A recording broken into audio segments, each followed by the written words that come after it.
identité dans Jésus-Christ. Amen. Amen. Notre identité se trouve en Jésus. Et dans cette partie que nous avons commencé à lire, je me rappelle que le jeudi, j'avais eu un long texte, même à la maison, on était fatigué quand je lisais les textes. Mais je voulais simplement amener les uns les autres à comprendre quel était le change que Jésus-Christ avait avec son Père. Et pendant cet échange, la Bible dit que Jésus était en train de présenter ses disciples à son Père céleste. Amen. Amen. Et pendant cet échange, Jésus parlait des disciples. Il parlait de la mission que le Père lui avait envoyée. Il parlait des résultats de cette mission et que c'était une réussite. Et qu'il était prêt maintenant à retourner vers le Père afin de continuer la mission, mais d'une autre façon. Amen. Amen. Et la Bible dit qu'après Jésus-Christ est reparti chez le Père, mais il ne nous a pas laissé, il nous a envoyé le Saint-Esprit. L'Esprit qui doit nous aider comment marcher, comment vivre dans ce monde. Le monde que lui, il avait vaincu. Parce qu'il nous a dit, il avait vaincu le monde. Et nous aussi, nous sommes capables de vaincre le monde. Et que dans cette mission, comme il avait vaincu le monde, il a voulu que nous soyons ensemble, comme lui, il a été ensemble avec le Père. Puisque lui vivait dans la bonne communion avec le Père, et il veut que cette amitié, cette communion, ces communions puissent continuer à demeurer entre le Père, lui et les disciples. Amen. Amen. Dans notre texte de base, dans Jean chapitre 16, il y avait Jean chapitre 16 et Jean chapitre 17. Mais dans Jean chapitre 16, nous allons lire simplement le verset 33. La Bible dit, « Je vous dis ces choses afin que vous ayez la paix en vous. Vous aurez des tribulations dans le monde, mais prenez courage, j'ai vaincu le monde. » Amen. Amen. Dans Jean chapitre 17, le verset 11, la Bible dit, « Je ne suis plus dans le monde, mais ils sont dans le monde. Je vais à toi, Père Saint, garde ton nom assez que tu m'as donné, afin qu'il soit un comme nous. » Dans le verset 24, la Bible dit, « Le Père, je veux que là où je suis, ce que tu m'as donné soit aussi avec moi, afin qu'il voie ma gloire, la gloire que tu m'as donnée, parce que tu m'as aimé avant le fondement du monde. » Amen. Amen. Ça, c'était notre texte, bien aimé, vous pouvez vous asseoir. C'était notre texte de base. J'ai beaucoup aimé cet échange, comme je disais tantôt, entre le Père et le Fils, en rapport avec ses disciples et en rapport avec sa mission. Je ne vais pas revenir sur les contextes, mais je voulais juste appuyer un peu certains éléments que j'avais retirés avant que nous puissions aller dans la profondeur de ce message. Il y a certains éléments que j'ai dû retirer dans ce message, dans ces textes, dans ces longs textes, dans ces longs échanges. Et là-dessus, je voyais que Jésus était en train de demander beaucoup de choses au Père.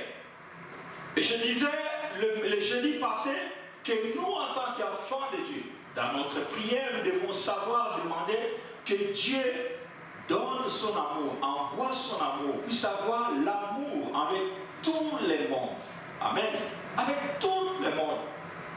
Que ce soit de telles religions, que ce soit bouddhiste, que ce soit musulman, franc-maçon, que ce soit les physiciens, les politiciens, j'aimerais que l'amour de Dieu puisse régner dans la vie de tout ce monde. Amen. Amen. Aujourd'hui, nous sommes ici, nous partageons une salle qu'on peut être à 50, à 100, mais nous sommes à moins de 25 simplement parce qu'il y a eu une situation de maladie et que les autorités sur place nous ont demandé à demeurer dans moins de 25 personnes. Ce sont des gens qui ont pris des décisions. Ce sont des décisions qui sont bonnes. Amen. Ça va éviter à ce que la propagation de la maladie puisse aller au-delà. Mais c'est aussi mauvais pour nous en tant qu'enfants de Dieu, parce que nous ne trouvons plus le temps de nous réunir. Amen. Nous devons demander à Dieu que son amour soit dans la vie de ceux qui prennent les décisions dans ce monde. Chaque jour dans nos prières, c'est un élément fondamental. Tu vas demander à Dieu son amour auprès de ton collègue du travail. Parce que c'est ton collègue qui est avec toi, qui facilite certaines réussites dans ton travail. Mais tu ne sais pas de quelle religion qu'il est. Je vais demander l'amour de Dieu à tous ceux qui nous donnent du travail. Ils ne sont pas musulmans, ils ne sont pas chrétiens, ils ne sont pas ceci. Nous ne voyons pas tout ce monde-là. Mais ce sont ces gens-là qui nous font travailler. Amen. Amen. Les gens qui construisent des routes. Tu veux prendre un vol, tu vas monter dans un avion. Tu ne connais pas la foi de celui qui est en train de conduire, de piloter l'avion. Mais tu vas demander à Dieu que son amour soit dans la vie de ces personnes. Ceux qui sont en train de nous fabriquer les vaccins, on ne sait pas quelle est la pensée qu'ils ont derrière eux. Dans ces vaccins, il n'y a pas de chrétiens qui sont là. Il n'y a que peut-être des scientifiques, des physiciens, il y a que peut-être des laboratoires qui sont là. On ne connaît pas leur confession. Nous devons demander à Dieu que Dieu aide ces gens à prendre de bonnes décisions. Parce que ce vaccin, quand ça descend dans la vie des chrétiens. Amen. Amen. S'ils prennent une mauvaise décision, ça va toucher la vie des chrétiens. En ce moment-là, on ne sera pas épargné. Nous devons demander que Dieu puisse avoir son amour dans la vie de tous ces morts. C'est très important. L'amour de Dieu doit régner. C'est ce que je disais tantôt. Nous devons chercher l'amour de Dieu en toutes choses. Si l'amour de Dieu n'est pas dans ce monde, il n'y aura pas beaucoup de choses. Vous savez bien aimé, quand nous partons évangéliser, ce n'est pas nous qui évangélisons. Le Seigneur fait déjà quelque chose avant que nous arrivions. Nous faisons juste simple compromis, un déplacement. Le Seigneur utilise déjà ces moyens pour toucher la vie de ces personnes. Voilà pourquoi nous devons chercher à ce que l'Éternel notre Dieu envoie, déverse son amour dans la vie de tout le monde. Et j'avais dit encore que nous allons demander à ce que le Seigneur envoie aussi son amour dans la vie des chrétiens, nous qui sommes enfants de Dieu. Nous voulons voir que le Seigneur nous accompagne dans notre mission. Il nous a donné une mission, nous voulons voir l'accomplissement de cette mission. Que le Seigneur nous aide pas à pas dans la préparation du culte, dans les moments de chant, dans les moments de prédication, dans tout ce que nous faisons pour la gloire de son nom. Nous voulons voir que le Seigneur nous accompagne. Donne la paix dans nos maisons, enlève la maladie dans nos maisons, enlève la souffrance dans la vie des chrétiens. Ceux qui ont des difficultés de finances, d'avoir le mariage des enfants, nous voulons que le Seigneur puisse avoir son amour dans la vie des chrétiens. C'est un élément important. Dans ta prière, mon frère, tous les jours, j'aimerais que tu puisses avoir cet aspect en toi. C'est un élément fondamental pour nous, de chercher l'amour de Dieu dans notre vie. Et dans cet exposé, je parlais encore que nous devons demander à Dieu que nous soyons capables de garder sa parole. Frères et sœurs dans le Seigneur, il y a beaucoup de nous, des chrétiens, des enfants de Dieu qui ont perdu la foi. Ce n'est pas quelque chose de merveilleux, ce n'est pas quelque chose de bon. Vous qui êtes accrochés au Seigneur et que le diable était en train de regarder de loin, qu'est-ce que je peux faire pour sortir cette personne du chemin? Et aujourd'hui, le diable est haï. Il ne permettra plus que tu puisses retourner dans le Seigneur. Voilà pourquoi nous devons savoir garder la parole. Frères et sœurs, si tu es engagé dans le Seigneur, tu es engagé dans la voie du Seigneur, garde la parole du Seigneur en toi. Amen. Garde cette parole tous les jours. J'aimerais que tu puisses aller de mieux en mieux, de succès en succès, que tu puisses avancer dans la parole du Seigneur. Dans la vie chrétienne, avance. Ne le perds même pas un instant. Que ta parole du Seigneur soit un fondement dans ta vie. Que la parole du Seigneur soit le pilier de ton foyer, de ta famille. Et qu'à chaque situation, retourner à la parole du Seigneur. Voyez ce que le Seigneur a prévu. Parce que le Seigneur a tout prévu dans notre vie. Avant que le monde soit, lui il existait, il connaît tout. Il n'y a rien dans ce monde qui n'a été fait sans elle. Et Dieu connaît. Nous devons demeurer dans la parole du Seigneur. Et si nous sentons que nous sommes éloignés de la parole du Seigneur, cherchons les moyens. Il y a les églises, il y a l'évangélisation. Tout se passe. Vous allez dans YouTube, vous allez écouter une parole du Seigneur. Vous vous sentez triste, revenez, cherchez la voix du Seigneur. Et dans la voix du Seigneur, il y a la vie. Amen. Amen. Amen.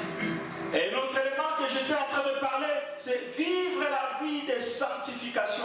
Frères et sœurs, un enfant de Dieu doit vivre la vie de sanctification. Sans la sanctification, personne ne peut voir le Seigneur. C'est ce que la Bible dit. Tu peux penser que malgré que tu prêches, mais si tu ne vis pas la vie de sanctification, tu ne verras jamais le Seigneur. Le Seigneur te donnera d'eau. Nous devons vivre la vie de sanctification. Chercher à marcher selon les principes de Dieu, les principes de la parole du Seigneur. Là où le Seigneur dit non, c'est non. Il dit oui et ça reste oui. Il n'y a pas de demi-mesure, il n'y a pas de cheddar dans le Seigneur. Ou soit on est de l'autre côté, ou soit on est dans le Seigneur. Amen. Mais pour nous qui avons choisi le Seigneur, nous devons vivre dans la sanctification. Que nos paroles soient sanctifiées, que nos regards soient sanctifiés, que tout ce que nous regardons soit sanctifié. Nous ne devons pas chercher à créer une ouverture, afin que le diable puisse s'attirer de nous. Nous devons chercher la sanctification parmi nous. Dans nos prières tous les jours, demande la sanctification. Demande au Seigneur, Seigneur, sanctifie-moi à travers ta parole, sanctifie-moi à travers tes messages, à travers ta vie, à travers tout ce que tu as fait, les exemples, Seigneur, sanctifie-moi. Et un autre élément que j'avais évoqué ces jours-là, c'était la vie de la communion. En tant qu'enfant de Dieu, en tant que chrétien, nous devons vivre la communion fraternelle. L'amour, ce qu'on appelle l'amour agapao. Le vrai amour entre enfants de Dieu. Savoir partager ce qui est fondamental du Seigneur. Partager la parole, partager la souffrance, la vie, les épreuves. Ce que nous venons dire ce matin dans ce lieu ne sont que les épreuves, les exemples des épreuves. Comment est-ce que moi je suis tombé, afin que toi tu ne tombes pas? Comment est-ce que ça s'est passé? Comment est-ce que Christ avait résolu tel problème dans telle circonstance, afin qu'aujourd'hui ceux qui se retrouvent dans ces problèmes ne puissent plus tomber? Amen. Amen. J'ai toujours aimé le message d'un pasteur, le pasteur Bakadi, qui disait, quand vous allez dans une nouvelle ville et que vous voyez autour de vous, vous avez un ami, si vous êtes ouvert vis-à-vis de cet ami, s'il avait fait 10 ans, 25 ans dans la vie, dans cette nation avant de réussir, si tu ouvres ton cœur à lui, il va te montrer partout où il était tombé. Il dit, frère, tu as vu, je suis tombé par là. Je suis tombé à ce niveau-là. Je suis tombé à ce point-là. Mais moi, je n'aimerais pas que tu tombes. Et toi, si tu agis fidèlement à ce que le frère dira, ce qu'il a fait 5 ans, tout ce qui lui a pris 25 ans pour réussir, toi tu peux réussir dans 5 ans. Simplement parce que tu avais écouté le message du Seigneur. Avant de venir ici, ça fait 5 ans qu'on est ici.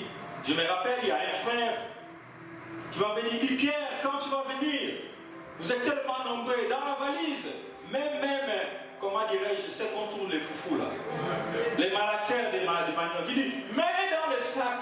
Jusqu'aujourd'hui, ça fait 5 ans que je l'ai. Il a dit que vous aurez des spatiales de marmites, mêlées. Parce que lui, quand il est arrivé, il avait négligé toutes ces choses-là. Mais quand il est arrivé, il commençait encore à acheter ceci, acheter. Mais il m'avait prévenu, j'ai dit, oh, gloire à Dieu. J'ai pris les marmites, j'ai pris tout. Et quand nous sommes arrivés, tout était prêt à cuisiner. Et on a notre malaxeur jusqu'aujourd'hui à la maison. Amen. Nous devons aimer les uns les autres, vivre dans l'amour fraternel. Amen.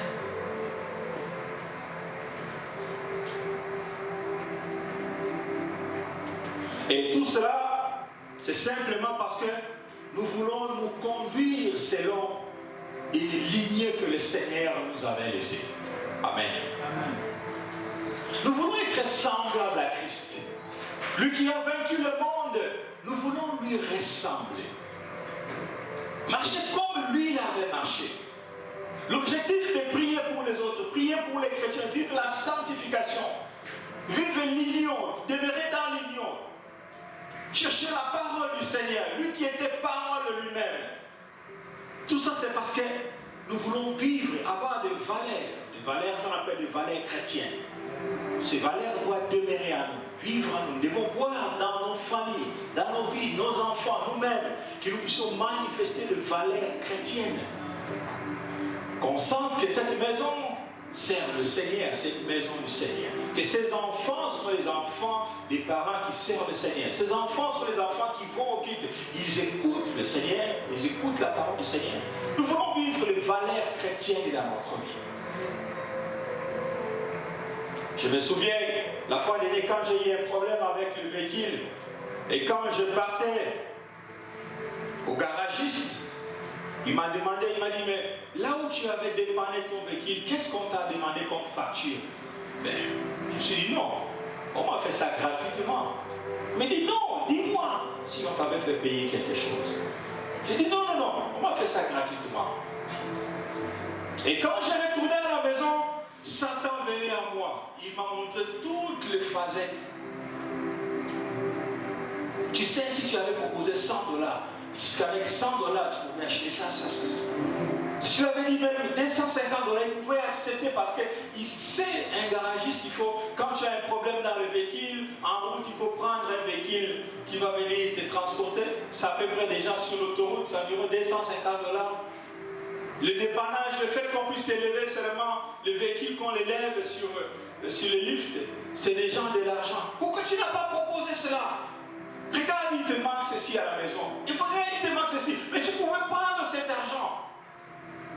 Mais j'avais en moi les valeurs chrétiennes. Parce que je sais, là où j'avais amené l'auto, la personne m'a aidé gratuitement. Et pourquoi aller demander de l'argent à l'autre? Amen. Et dans la Bible, il y a des personnes qui ont assuré des valeurs chrétiennes. Amen. Dans Daniel chapitre 1, le verset 8, la Bible dit, Daniel résolut de ne pas s'essuyer par le main du roi, amen, par le vin dont le roi vivait. Il pria le chef de l'évêque de ne pas l'obliger à s'essuyer. Amen. Amen. Le manger, le boire, c'est quelque chose de merveilleux. À des fois, on se fait souiller. On perd nos valeurs chrétiennes devant le manger, devant le boire. Un enfant de Dieu qui vit peut-être dans l'hypocrisie, dans le manger, ce n'est pas bon. Ce n'est pas les valeurs chrétiennes.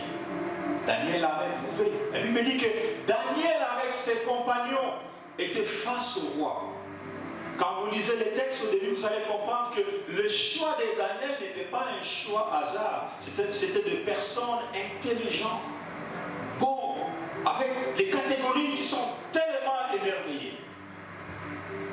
Mais quand ils étaient face aux besoins du roi, qui devait bien manger, mais Daniel a dit non, moi j'ai des valeurs à moi. Je dois respecter les principes.